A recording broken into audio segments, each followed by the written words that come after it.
Бүгін сіздермен дайындалуы өте оңай, құрамы қарапайым азық-түліктерден тұратын сметанный пирог дайындаймыз. Алдымен жұмыртқамыздың үстіне секер, бөлме температурасындағы сары майды салып, венчиктің көмегімен жақсылап араластырамыз. Дайын болған массамыздың үстіне електен өткізілген ұн, разрыхлителімізді салып өте жұмсақ қамыр илейміз.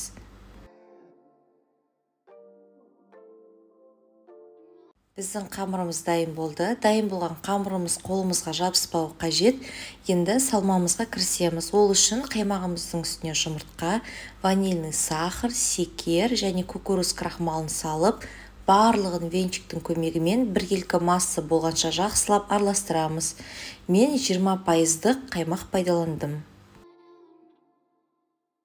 Енді қамырымызды формамыздың ішіне салып, жайып шығамыз. Менде форма диаметрі 22.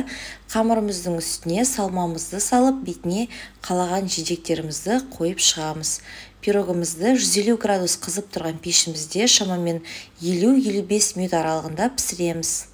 Пирогымызды начинкасы қату үшін тоңазытқышқа бір түнге салып қоямыз, содан кейін формасынан шығарамыз. Өз қалауларыңызша әсемдесеңіздер болады. Біздің пирогымыз дайын. Міндетті түрде дайындап көріңіздер. Астарыңыз дәмді болсын.